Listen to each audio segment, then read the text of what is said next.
Bien-aimés du Seigneur, bonjour. Aujourd'hui, le mercredi le 6 juillet, le thème de la rhapsodie des réalités est « La prière n'est pas la voie du paresseux ».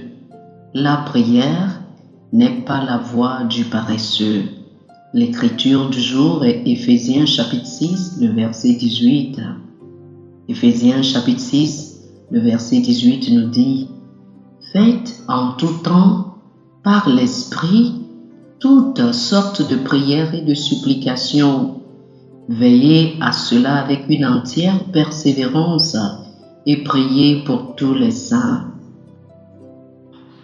Le pasteur Chris nous dit, avez-vous déjà entendu quelqu'un se plaindre de quelqu'un qui prie trop? Il pense que passer beaucoup de temps dans la prière ne fait rien. Alors, il raille quelqu'un qui prie souvent comme quelqu'un qui ne fait que prier. En fait, vous faites quelque chose lorsque vous priez. Ceux qui ne comprennent pas le pouvoir de la prière et ne comprennent pas le royaume des esprits sont ceux qui pensent que la prière est la voie du paresseux. John Wesley, un grand ministre du XVIIIe siècle, a dit un jour « Il semble que Dieu ne fera rien à moins que nous prions. » Il a fait cette déclaration importante parce qu'il a observé que des changements se produisaient dans sa vie et son ministère et dans la société quand lui et d'autres personnes prient. Il y a beaucoup de résultats que nous ne verrons jamais, sauf si nous prions. C'est la manière de Dieu d'entrer en relation avec nous. Il nous a demandé de le faire. Jésus a prié et nous a appris à prier. Il a dit dans Luc chapitre 18, le verset 1, « Les hommes doivent toujours prier, ne point se relâcher. » Pourquoi a-t-il tant prié? Parce qu'il vivait dans un monde de ténèbres et qu'il avait besoin d'effectuer des changements dans la vie des hommes. C'est l'une des raisons pour lesquelles il était si efficace. Avec tant de choses dans notre monde aujourd'hui, nous ne devrions jamais penser que nous sommes impuissants. Il y a quelque chose que nous pouvons faire. Tout chrétien peut réellement effectuer des changements. Ne soyez pas comme la personne qui dit avec une note de défaite, « Tout ce que je peux faire, c'est juste prier. » Non, nous ne nous contentons pas de prier. Dans notre prière, nous sommes suffisamment déterminés pour apporter des changements définitifs. Dieu ne nous a jamais dit de simplement prier comme une forme de religion. Il nous a dit de prier pour que les choses puissent changer à notre avantage. Rappelez-vous ce que Jésus a dit dans Actes chapitre 1, le verset 8. « Vous recevrez une puissance, le Saint-Esprit survenant sur vous. » Cette puissance est la capacité dynamique pour opérer des changements et elle est en vous maintenant. Ainsi, la prochaine fois que vous aborderez une question dans la prière, aussi urgente soit-elle, ne pensez pas une seconde que vous perdez du temps en priant. Plutôt, vous amenez la puissance de l'Esprit de Dieu à agir dans cette situation. Oh, alléluia!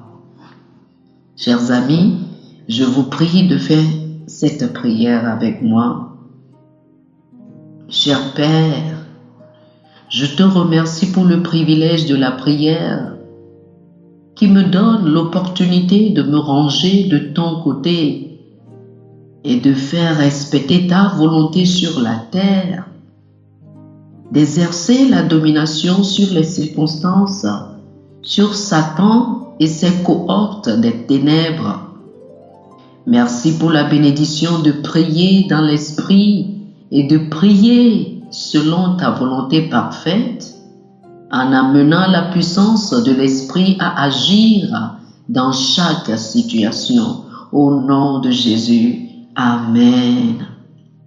Pour une étude approfondie, je vous prie de lire 1 Corinthiens chapitre 14, les versets 14 et 15, 1 Jean chapitre 5, les versets 14 et 15, et 1 Timothée chapitre 2, les versets 1 et 2. 1 Corinthiens chapitre 14, les versets 14 et 15, 1 Jean chapitre 5, les versets 14 et 15, et 1 Timothée chapitre 2, les versets 1 et 2. Que le Seigneur vous bénisse abondamment. Amen.